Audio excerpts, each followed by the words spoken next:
Sir நீங்கள் டிசியில் பண்ணிகிட்டு இருக்கிறதா டிசியில் இப்போ பண்ணிக்கிட்டு இருக்கீங்க, அதேமாரி ஜனநாயகங்களையும் ரிப்போர்ட்டராக பண்ணிகிட்டு இருக்கீங்க அப்படின்றதும் தகவல் வந்துச்சு. அதை நீங்கள் எப்படி பார்க்குறீங்க? அதுக்கப்புறம் 2 கேள்வி ஆரம்பிச்சிடறேன். இந்த சென்சார் இஷ்யூ கூலிலையும் ஏ சர்டிஃபிகேட் வந்திருந்தது, ஜனநாயகங்களையும் அது பாதிக்கப்பட்டிருக்கு. அதை எப்படி சார் பார்க்குறீங்க இந்த 2 கொஸ்டின்? சார் டிசியில் அவன் சார் பண்ணிருக்கேன், அது அருண் மாதேஸ்வரன் படம். இது வந்து ஹெச் வினோதனாவும் விஜயனாவும் ஒரு நாள் கூப்பிட்டாங்க, ஸோ அது கேமியா பண்ணேன். அது அவ்வளோதான் என்னால் சொல்ல முடியும், அதுக்கு மேலே அவங்க பேசுங்க. அண்ட் ரிகார்டிங் சென்சார் போர்ட், நான் கூலி சொல்லணுன்னா அதுக்கும் நிறைய விமர்சனம் வந்தில்லை. ஏன் ரஜினி சார் ஏ சர்டிஃபிகேட் அப்படின்னு சொல்லி.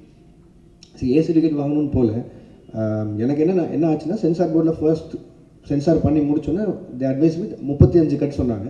அப்புறம் ஒரு 9 மியூட்ஸ் இருந்தது. மியூட்ஸ் கூட ஓகே, எனக்கு பிரச்சனை இல்லைன்னு சொல்லிட்டேன். பட் 35 கட்டுங்கிறது வந்து என்னால் அன்றைக்கி ஏற்றுக்க முடியல.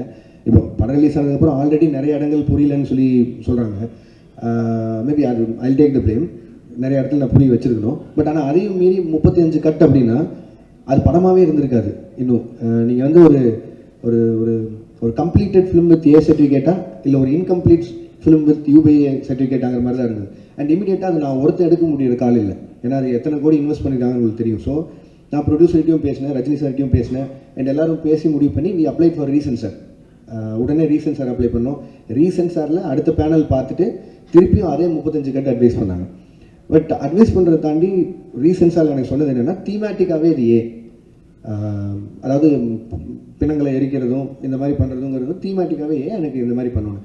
அண்ட் எங்களுக்கான ரிலீஸ் டைம் இருக்குது.